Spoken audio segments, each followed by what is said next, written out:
Hello everyone. तो ये हमारी विजन आईएएस की नवंबर मंथ की करंट अफेयर मैगजीन की सीरीज चल रही है, जिसमें आज हमारी फोर्थ क्लास है और इसमें हम आज अपना फोर्थ टॉपिक कवर करेंगे, जो कि है ट्राइब्यूनल्स। ओके, सबसे पहले मैं आप सबको ये बताना चाहती हूँ कि करंट अफेयर्स को कवर करने में एस्पिरेंट्स को सबसे ज़्यादा प्रॉब्लम फेस करनी पड़ती है, क्योंकि किसी को लैंग्वेज नहीं समझ आती या कुछ वर्ड्स ऐसे होते हैं जो समझने में प्रॉब्लम होती है। तो इस सीरीज़ में हम क्या कर रहे हैं, हम लाइन टू लाइन हर चीज़ को कवर कर रहे हैं और एक इजी तरीके से मैं आपको समझाने की कोशिश कर रही हूँ, ट्राई कर रही हूँ, ताकि सबको अच्छे से समझ आ जाए कि एग्जैक्टली इस टॉपिक के अंदर है क्या। ठीक है, हम हिंदी में आसान भाषा में, ताकि ये प्रॉब्लम ना हो कि आपको बहुत ज़्यादा टेक्निकल वर्ड्स यूज़ करने पड़ रहे हैं या कुछ भी प्रॉब्लम फेस करनी पड़ रही है। तो हम क्या कर रहे हैं, एक मंथ में एक मैगजीन हम कवर क्या करेंगे। जैसे अभी ये नवंबर मंथ की मैगजीन चल रही है, क्योंकि ये सीरीज़ मैंने अभी जस्ट स्टार्ट की है। तो ये आपकी जनवरी मंथ में पूरा नवंबर की ख़त्म हो जाएगी। ठीक है, 10 फरवरी में हम अपनी दिसंबर की ख़त्म कर देंगे। इस तरीके से हम मैगजीन्स को कवर कर रहे हैं। ठीक है, क्योंकि अभी तो दिसंबर की लॉन्च भी नहीं हुई है, तो अभी पहले हम अपनी नवंबर की कवर करेंगे, उसके बाद हम फिर दिसंबर की कवर करेंगे। चलिए फिर आज का टॉपिक हम स्टार्ट करते हैं।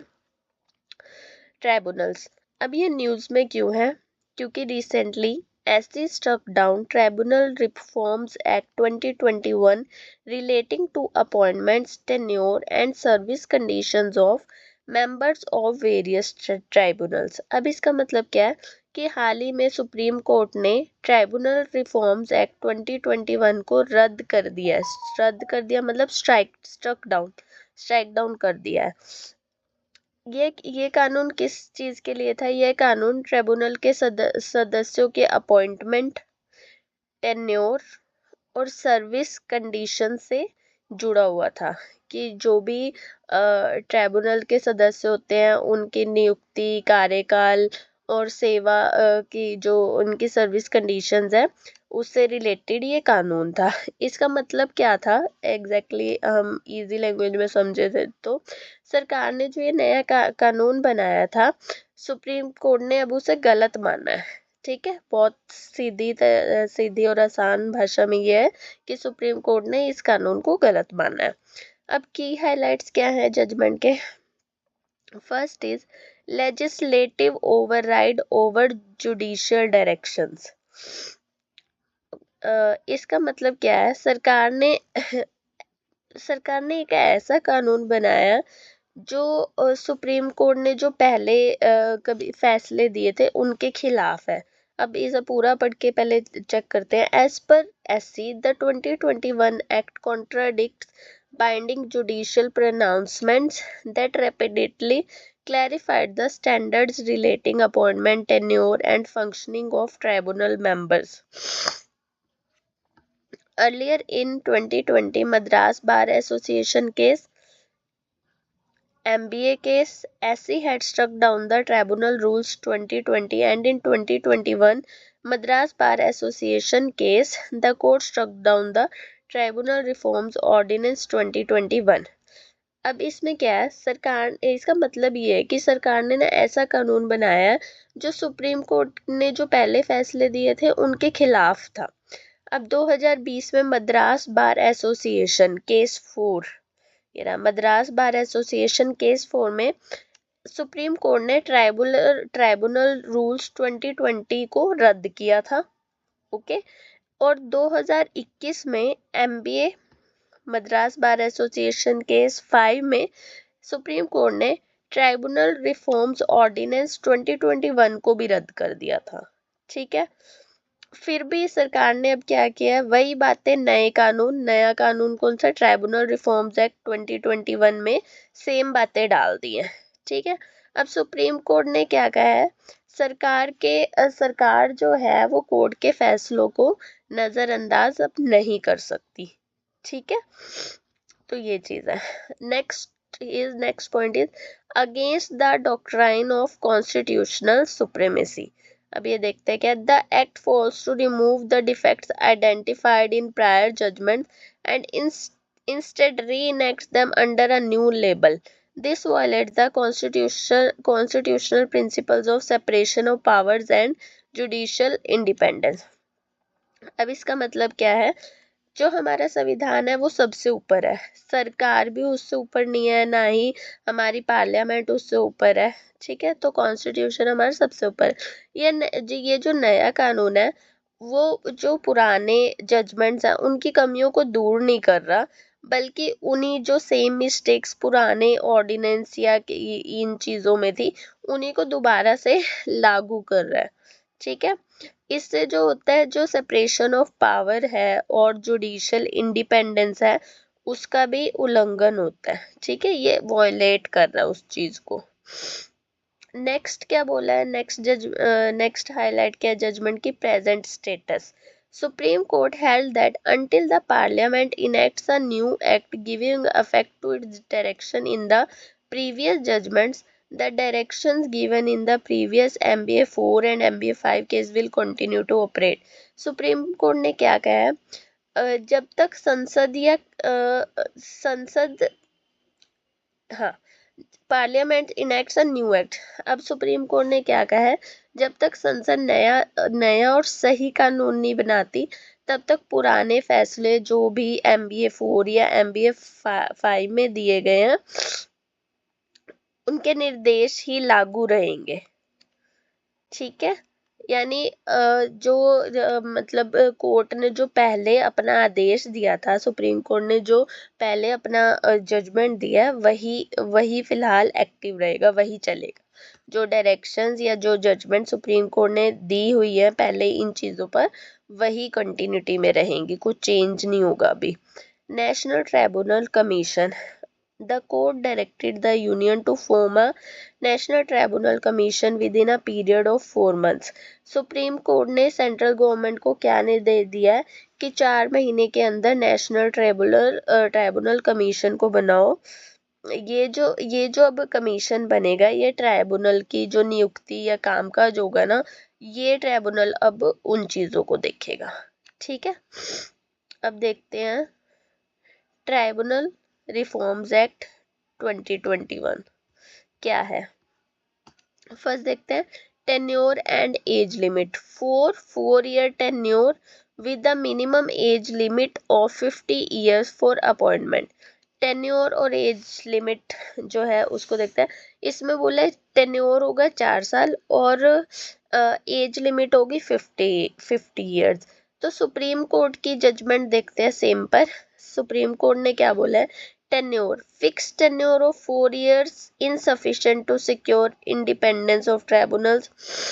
Supreme Court had that members should have at least 5-year tenure and that lawyers having a minimum 10 year of experience must be considered for appointment. Supreme court ने कहा है जो 4 साल का आप टेन्योर दे रहे हो वो बहुत कम है, कम से कम 5 साल का होना चाहिए और कम से कम जो लॉयर्स हैं उनका 10 साल का एक्सपीरियंस होना चाहिए अपॉइंटमेंट के लिए, ठीक है। Next search cum selection committee to give recommendations regarding chairperson and member to be appointed by the central government. अब इसमें क्या है, जो चेयरपर्सन और मेंबर होगा उसकी अपॉइंटमेंट कौन करेगा, सेंट्रल गवर्नमेंट करेगी, ठीक है। अब सुप्रीम कोर्ट की जजमेंट देखते हैं। Composition of search cum selection committee 2020 rules fail to ensure judicial dominance in the committee MBA 4। अब सुप्रीम कोर्ट का क्या जजमेंट है इसमें, इससे जो है सुप्रीम कोर्ट क्या कह रही है, जो जुडिशियल डोमिनेंस है, डोमिनेंस मीन्स जो दबदबा रहता है, इट मीन्स जो न्यायपालिका है उनका जो दबदबा वो नहीं रह पाएगा। और 2020 के जो रूल्स हैं उसमें सिर्फ यही कमी थी कि आप जुडिशियल को तो कोई पावर नहीं दे रहे इस तरीके से, तो जुडिशियल डोमिनेंस की कमी है, ठीक है। नेक्स्ट अब देखते हैं composition of the above committee. Chairperson Chief Justice of India or Judge of Supreme Court nominated by Chief Justice of India. 2 members, secretaries nominated by central government. 1 member. In case of appointing chairperson shall be the outgoing person of the tribunal. In case appointing a member shall be the sitting chairperson of that tribunal. अब ये committee का composition कैसे क्या है? Chairperson कौन होगा? या तो चीफ जस्टिस ऑफ इंडिया और या जो चीफ जस्टिस ऑफ इंडिया वो नॉमिनेट करेगा एक जज, सुप्रीम कोर्ट के जज को। अब 2 मेंबर्स होंगे, वो कौन होंगे? Secretaries nominated by central government.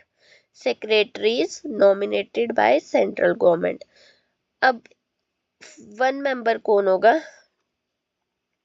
In case of appointing chairperson shall be outgoing chairperson of that tribunal. It means जो ये 1 मेंबर होगा वो ट्राइब्यूनल से संबंधित उसका चेयरपर्सन ही होगा। In case appointing a member shall be the sitting chairperson of that. अगर चेयरपर्सन को अपॉइंट कर रहे हैं तो outgoing chairperson of that tribunal ही होगा वो मेंबर, और अगर मेंबर को अपॉइंट कर रहे हैं तो जो सिटिंग चेयरपर्सन है उस ट्राइब्यूनल का वो होगा मेंबर। ठीक है, अब सुप्रीम कोर्ट क्या कह रही है इस पे? सुप्रीम कोर्ट ने ये बोला है कि इसमें क्या प्रॉब्लम है कि जो सरकार के लोग जो है यहाँ पे वो ज्यादा है, तो इससे जो ट्राइब्यूनल की इंडिपेंडेंस है ना वो नहीं रह पाएगी। ठीक है, तो सुप्रीम कोर्ट का मत यहाँ पर ये है। नेक्स्ट देखते हैं, national tribunal commission and independent body to supervise the appointments, functioning, administrative and infrastructural needs of the tribunal till it is constituted a separate wing in Ministry of Finance to be established for the purpose। अब national tribunal commission के ऊपर भी बात हुई है, जो supreme court कह रही है कि इन्हें 4 महीने के अंदर अंदर बनाओ। तो ये एक इंडिपेंडेंट बॉडी होनी चाहिए सबसे पहली बात, जो सब चीज़ सुपरवाइज करेगी, appointments, functioning, administration, infrastructural need, ये सब यही कमीशन अब देखेगा। अब सुप्रीम कोर्ट क्या कह रहा है, जब तक ये नहीं बनती तब तक एक सेपरेट विंग बनाया जाए मिनिस्ट्री ऑफ फाइनेंस में, जो इस चीज को तब तक देखे। ठीक है, अब हम थोड़ा देखते हैं ट्राइब्यूनल सिस्टम्स इन इंडिया, इसके बारे में देखते हैं। अबाउट ट्राइब्यूनल्स आर जुडिशियल और quasi judicial institution established by law to provide a platform for faster adjudication compare to traditional courts as well as expertise on certain subject matters. Tribunal क्या होता है? Judicial या quasi judicial institution है। Judicial और quasi judicial मतलब न्यायिक या अर्ध न्यायिक संस्थाएं। ठीक है, इनका पर्पस क्या है कि फास्टर एडजुडिकेशन मीन्स कोर्ट से तेज फैसले, मतलब जल्दी से आपका अगर कोई केस है उसे जल्दी से क्लियर करके ख़त्म किया जाए, और एक्सपर्टीज होनी चाहिए सर्टेन सब्जेक्ट मैटर्स पे, हर चीज़ में। इट मीन्स किसी चीज़ से रिलेटेड है उसमें एक्सपर्टीज होनी चाहिए। ठीक है, अब जेनेसिस क्या है? History of tribunals in India dates back to 1941 with the establishment of first tribunal, income tax appellate tribunal. Bharat का जो पहला ट्राइब्यूनल है वो कौन सा है? इनकम टैक्स एपिलेट ट्राइब्यूनल 1941 में इस्टेब्लिश हुआ था। कॉन्स्टिट्यूशनल स्टेटस क्या है ट्राइब्यूनल्स का? 42nd amendment act 1976 inserted article 323A and 323B dealing with tribunals. तो जो हमारा 42nd अमेंडमेंट एक्ट है उसके अंदर आर्टिकल्स इंसर्ट हुए हैं 323A एंड 323B। अब ये आर्टिकल्स क्या कहते हैं?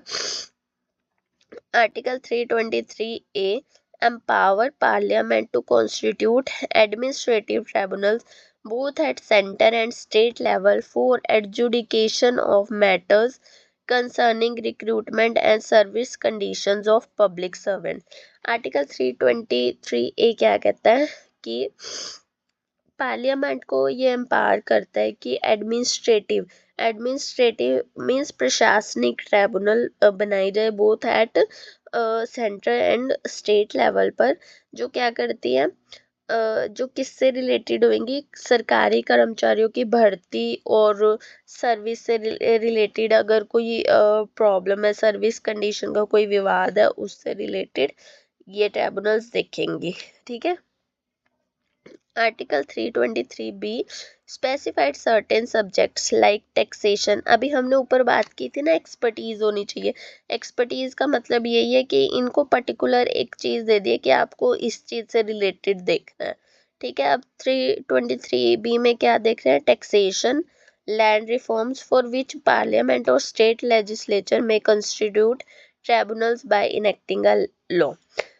अब 323B आर्टिकल में क्या देखते हैं, ट्राइब्यूनल टैक्स या जो लैंड रिफॉर्म से रिलेटेड सब्जेक्ट्स हैं वो, और पार्लियामेंट या जो स्टेट लेजिस्लेचर है वो ट्राइब्यूनल्स को बना कॉन्स्टिट्यूट कर सकते हैं by enacting a law. In 2010, Supreme Court held that subject matters under Article 323B are not exclusive and could extend to any subject matter specified in the 7th Schedule. 2010 में supreme court ने क्या कहा था, जो article 323B है कि सिर्फ 7 schedule के मैटर तक नहीं सीमित, सिर्फ इन मैटर्स तक सीमित नहीं है, वो जो हमारे मैटर्स आते हैं, सब्जेक्ट्स आते हैं जो 7 शेड्यूल के अंडर आते हैं, उन तक भी एक्सटेंड हमारा कर सकते हैं जो ट्राइब्यूनल इस आर्टिकल के अंडर है। ठीक है। तो आप एक बार 7 शेड्यूल देख लेना। Appeals, currently tribunals have been created both as substitutes to high courts and as subordinate to high court. अब क्या है, सब पहले क्या होता था, पहले ना कुछ मामलों में ना अपील सीधे सुप्रीम कोर्ट तक जाती थी। ठीक है। अब क्या होती है, नॉर्मली क्या होती है, जो अपील होती है वो हाई कोर्ट में की जाती है। ठीक है। ये है इसका। In the former, appeals from tribunals lie directly with SC. In the later case, appeals are heard by the corresponding high court. पहले सीधा जो अपील होती थी वो डायरेक्टली सुप्रीम कोर्ट पे जाती थी, अब क्या होने लगे, अब हाई कोर्ट में जाती है। नेक्स्ट देते हैं, in Chandan Kumar case 2070 supreme court held that appeals against decision of were allowed in the division bench of high court. अब सुप्रीम कोर्ट ने क्या किया है, जो ट्राइब्यूनल का डिसीजन होता है, अगर उसके अगेंस्ट किसी को अपील करनी है तो अपील कहाँ पर होगी, जो हाई कोर्ट की डिवीजन बेंच है वहां पर अपील होगी। ये किस केस में बोला गया, इन चंदन कुमार केस 2017 में सुप्रीम कोर्ट ने ये जजमेंट दी थी। ठीक है। अब सिग्निफिकेंस देखते हैं, ट्राइब्यूनल्स के सिग्निफिकेंस क्या है। First is specialization. Each tribunal is given specific jurisdiction to hear and decide cases within its designated area of expertise. Some tribunals have appellate jurisdiction, meaning they hear appeals from decisions made by lower authorities or government bodies. Specialization इसका मतलब क्या है, हर tribunal को ना एक specific subject दिया जाता है, ठीक है, एक विशेष विषय दिया जाता है। कुछ ट्राइब्यूनल जो होते हैं वो एपलेट जुरिस्डिक्शन होती है कुछ ट्राइब्यूनल्स के पास, जो क्या करते हैं, ये जो लोअर अथॉरिटी या गवर्नमेंट बॉडीज के पास से जो डिसीजन आते हैं उन अपील्स को ये इनमें हियरिंग होती है। ठीक है। नेक्स्ट स्पेशलाइजेशन सिग्निफिकेंस है। Next, speedy resolution. This is particularly important in areas where timely decisions are crucial, such as service matters, tax disputes, and environmental issues.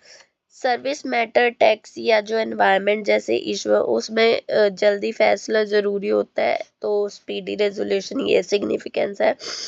Next, reduced case load. By handling specific type of cases, tribunal contribute to reducing the burden or traditional courts helping to address the issue of judicial backlog. जो court का है वो burden कम हो रहा है, pending cases वो कम हो रहे हैं। Accessibility, tribunals are geographically dispersed with benches located across the country। तो सारे देश में अलग अलग बेंचेस हैं, तो आम आदमी जो है वो इजीली ट्राइब्यूनल्स तक पहुंच सकता है। ठीक है, पूरे देश में ही है tribunal. Efficiency in service matters, administrative tribunals such as central administrative tribunal expedite the resolution of service related matters for government employees। तो जो सेंट्रल एडमिनिस्ट्रेटिव ट्राइब्यूनल कैट जैसे जो ट्राइब्यूनल है वो सरकारी कर्मचारियों के मामले ना बड़ी जल्दी निपटा देते हैं। ठीक है, अब पहले देखते हैं की development in Indian tribunal system. 1969 में क्या हुआ था? सबसे पहले फर्स्ट एडमिनिस्ट्रेटिव रिफॉर्म कमीशन ने रिकमेंड किया था to set up civil services tribunal at national and state levels. ठीक है, सिविल सर्विसेज ट्राइब्यूनल्स की को रिकमेंड किया गया था फर्स्ट एडमिनिस्ट्रेटिव रिफॉर्म कमीशन के द्वारा। ठीक है, उसके बाद आते हैं 1976 में क्या हुआ था?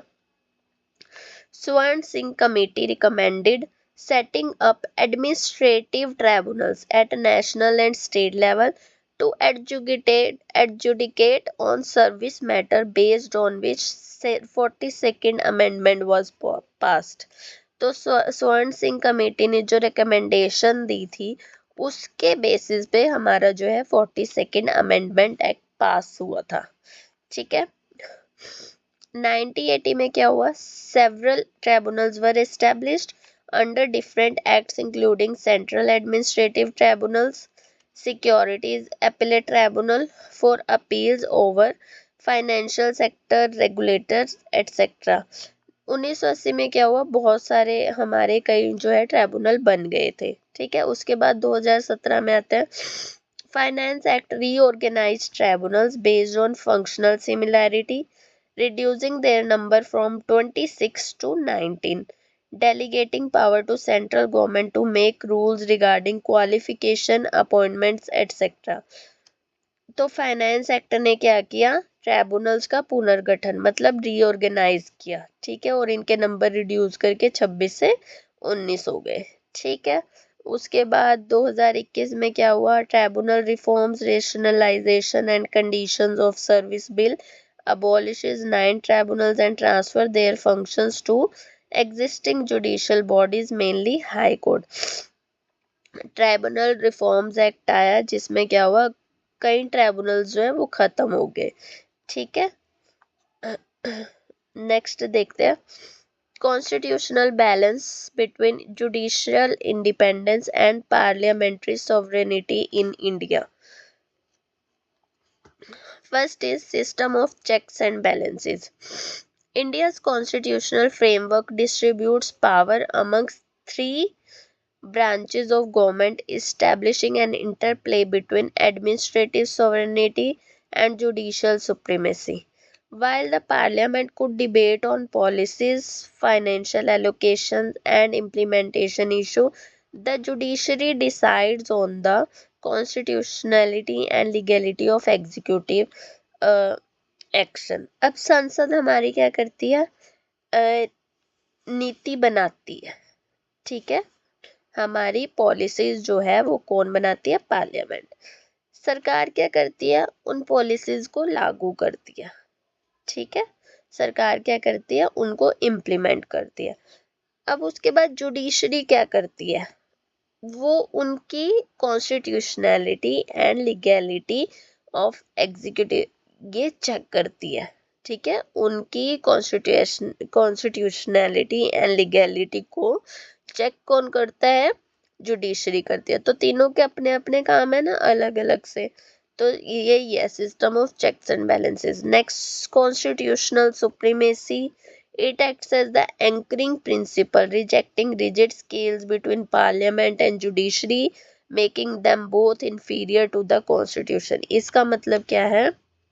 हमारा जो संविधान है वो सबसे ऊपर है, उसके बाद जो पार्लियामेंट और जुडिशरी है वो दोनों इससे इंफीरियर है, इसके अधीन है, कॉन्स्टिट्यूशन ही सुप्रीम है।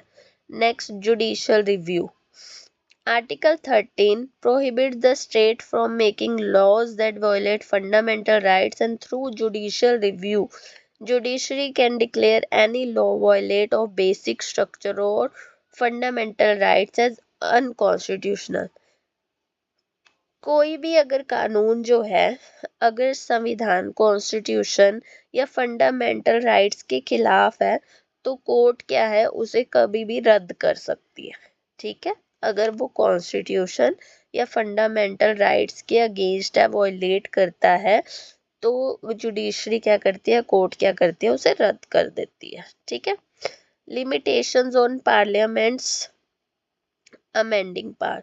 A constitution amendment bill needs support of more than half the members in each house of parliament and at least two-thirds of the members present and voting.